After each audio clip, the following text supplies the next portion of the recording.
Kinachoendelea, vita ya Urusi dhidi ya Ukraine. Yako mengi ambayo yanaendelea kushika hatamu kwenye vita vya Urusi dhidi ya Ukraine. Nachokifanya ni kuendelea kukusogezea hatua kwa hatua upate nafasi ya kufahamu yale ambayo yanaendelea kushika kasi huko. Na miongoni mwa taarifa tulizokunazo ni kwamba Marekani inaeleza kwamba ilichagua kuanza mashauriano ya kusuluhisha mgogoro wa Ukraine kwa kujadili usitishaji vita wa Bahari Nyeusi kwa sababu ilikuwa sehemu rahisi zaidi. Mjumbe maalum wa Marekani kwa Ukraine Keith Kellogg anasema, sawa, sababu ya kuanza huko ni kwa sababu ni matunda ya chini yanayoning'inia. Pengine ndio rahisi zaidi kufikia, kwa sababu mengine yatakuwa magumu kwa sababu tunazungumza eneo, aliambia Fox News. Kwa hivyo hii ilikuwa njia rahisi kufikia na nadhani walifanya hivyo. Na kwa hivyo itabidi turudi nyuma na kusema, sawa, sasa ni hatua gani zinazofuata tunataka kwenda? Kwa sababu tunakotaka kufika kimsingi ni usitishaji wa mapigano kamili. Nadhani ni hatua chanya ya kwanza itatufikisha kwenye hatua inayofuata ambayo hatimaye inafikia kile ninachoamini kuwa na usitishaji mapigano wa kina, alihitimisha. Vile Umoja wa Mataifa umetoa taarifa yao ya huzuni kutokana na kifo cha mwandishi wa Channel 1 Anna Prokofieva wakati akiwa kwenye mkoa wa Belgorod. Msemaji wa katibu mkuu wa Umoja wa Mataifa Steven Dujarric anasema kwanza tunatuma salamu za rambirambi kwa familia na wafanyakazi wenzetu. Tena tumeona waandishi wa habari wakilipa gharama kubwa katika mgogoro huu kama walivyofanya wengine. Mwisho wa kunukuu.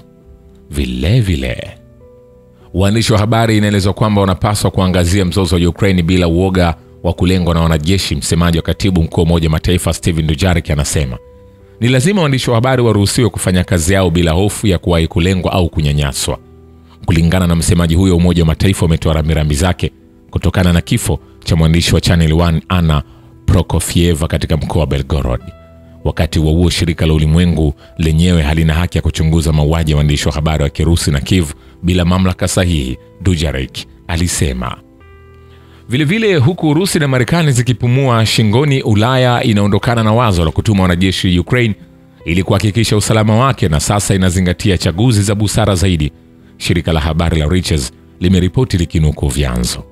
Anasema wanachukua hatua nyuma kutoka kwa wanajeshi wa ardhini na kujaribu kurekebisha kile walichokuwa wakifanya kwa kitu ambacho kinaweza kuwa cha busara zaidi.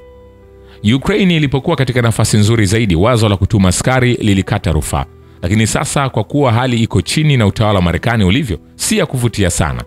Mbali na msimamo wa Kiev na msimamo wa Washington, mpango wa kutuma wanajeshi wa Ulaya unatatizwa na upinzani mkali kutoka kwa Urusi na vikwazo vya vifaa, vyanzo hivyo vilisema. Afisa mkuu wa ulinzi wa Ulaya alisema kwamba wakati lengo lilikuwa likihama kutoka kwenye wazo la buti za Ulaya, haimaanishi kwamba nchi moja hazitakuwa na askari waliotumwa nchini Ukraine kutoa mafunzo na msaada mwingine. Vile Saudi Arabia imezingatiwa katika mazungumzo ya Riyadh kama nchi ambayo ingefuatilia marufuku ya mashambulizi dhidi ya miundombinu ya nishati nchini Ukraine.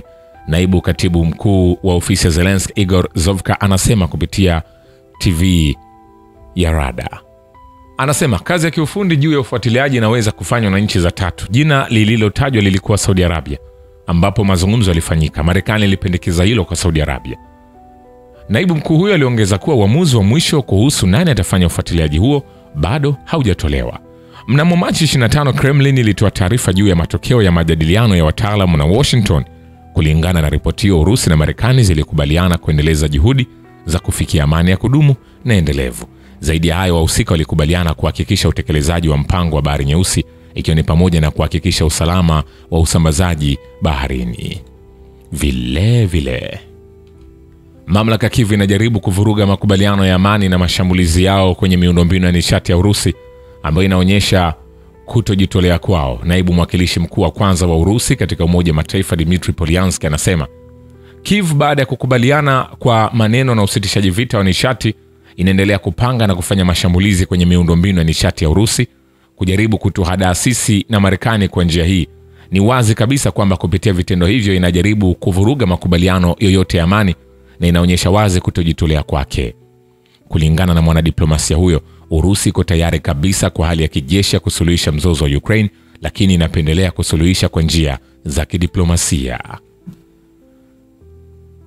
Vile Dmitry Medvedev, naibu mkuu wa Baraza la Usalama la Urusi, amependekeza kutumwa kwa mifumo ya ulinzi wa anga yenye ufanisi, ikiwa ni pamoja na ile inayozingatia kanuni mpya za kimwili ili kulinda dhidi ya mashambulizi ya drone. Anasema Hivi majuzi tumetambulishwa kwa bidhaa na suluhisho zinazojulikana kama ubunifu kulingana na kanuni mpya za kimwili. Hasa ninarejelea mifumo ya silaha za laser iliyoundwa kulenga vitu vidogo, Medvedev alisema wakati wa ziara ya wilaya ya kati ya shirikisho. Amesisitiza kuwa adui bado yuko makini katika kutumia ndege zisizo na rubani kushambulia maeneo mbalimbali ikiwemo miundombinu ya kiraia licha mazungumzo yanayoendelea. Ili kuhakikisha ulinzi mzuri, ni muhimu kupeleka mifumo ya ulinzi wa anga yenye ufanisi haraka iwezekanavyo, hasa wale wanaotumia kanuni hizi mpya za kimwili, aliongeza. Akiwahutubia washiriki, Medvedev alihimiza majadiliano juu ya hatua muhimu za kufikia lengo hili. Anasema kazi hii inahusisha sio uzalishaji tu, bali pia uundaji wa mfumo wa udhibiti unaohitajika, mwisho wa kumnukuu. Vile jeshi la Ukraine limelenga vituo vitatu vya miundombinu ya nishati kwenye mkoa wa Kherson licha tangazo la kusitishwa kwa muda kwa mashambulizi dhidi ya mfumo wa nishati, kulingana na Governor Vladimir Saldo. Anasema tangu wakati usitishaji wa mashambulizi kwenye miundombinu ya nishati ulipotangazwa, jeshi la Ukraine limefanya ufyatuaji wa makombora na risasi kwa kutumia droni kwenye kituo kidogo cha Vinogradov, Bolshaya Leptika na kituo kidogo cha Novaya Kakhovka. Alibainisha kuwa ikiwa upande unaopigana ungezingatia kusitishwa huduma za nishati, zingeweza kuongeza kasi ya kazi ya ukarabati na kuboresha miundombinu. Hata hivyo, kutokana na ukubwa wa uharibifu na makombora yanayoendelea, kufikia marejesho kamili kwenye kipindi hiki ni changamoto kubwa, aliongeza. Vile nchi za magharibi zimekuwa zikiijaza Ukraine silaha kwa kuhatarisha usalama wake, jambo ambalo huenda likazaa kundi jipya la kigaidi. Kiongozi wa chama cha Just Russia for Trust, Sergei Mironov, anaamini magharibi yamekuwa ikiijaza Ukraine kwa silaha na nchi za Umoja wa Ulaya ziko tayari kufanya hivyo hata kwa kuhatarisha usalama wao wenyewe. Mchanganyiko wa ugaidi na utawala wa bendera ya Nazi mamboleo unaweza kuunda mchanganyiko wa ajabu ambao utailipua Ulaya kutoka ndani. Mwanasiasa huyo alisema njia pekee ya kuzuia matokeo haya ni kuacha kuunga mkono wa Nazi mamboleo nchini Ukraine na kuanza kuikana nchi. Mironov alisimulia jinsi Islamic State, Al-Qaeda na vikundi vingine vya kigaidi vilivyopigwa marufuku nchini Urusi mara moja vilitoka nje ya udhibiti katika nchi za magharibi. Wakati huo aliendelea, nchi za magharibi zinakataa kukiri ukweli ulio wazi kwamba hazitaweza kuishinda Urusi au kwamba Ukraine haitapata tena ardhi. Kulingana na Mironov, serikali ya Volodymyr Zelensky wa Ukraine itaanguka kwa sababu inaweza tu kuwepo katika hali ya vita. Vile Washington na Kyiv huenda zikatia saini makubaliano ya ushirikiano wa kiuchumi ambayo yatashughulikia rasilimali za madini wiki ijayo. Katibu hazina ya Marekani Scott Bessent anasema, tumepitisha waraka uliokamilika wa ushirikiano wa kiuchumi, kwa sasa unapitiwa upya na wa Ukraine na tunatumai kwenda kwenye majadiliano kamili na pengine hata kupata saini wiki ijayo, aliambia Fox News. Hapo awali ilikuwa makubaliano ya kurasa 4. Anasema tulichukua fursa ya pengo kwa wakati ili kuhamia makubaliano yaliyokamilika, mwisho wa kumnukuu.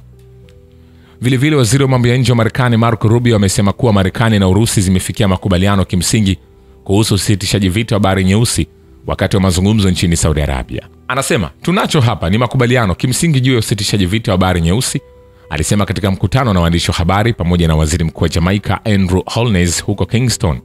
Baada ya mkutano wetu, kama sehemu ya kuachiliwa kwao, Warusi walielezea kwa kina masharti kadhaa ambayo wanataka kuona yakidhi ili kufanya hivyo.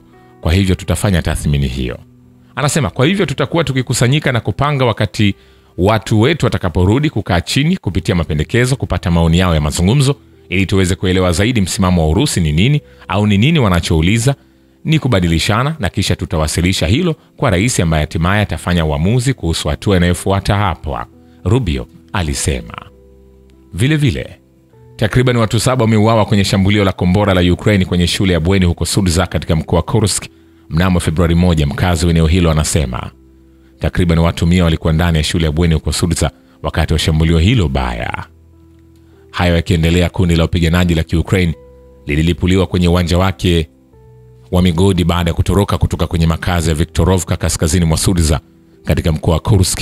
Kaimu mkuu wa huduma ya mhandisi wa kikosi cha kusini na ishara Sim Pegas anasema, shukrani kwa baba wa kivita ni historia ya dunia. Mimi ni Richard Show, The Rich Voice. Ni follow Instagram na TikTok kama Rich Voice Official.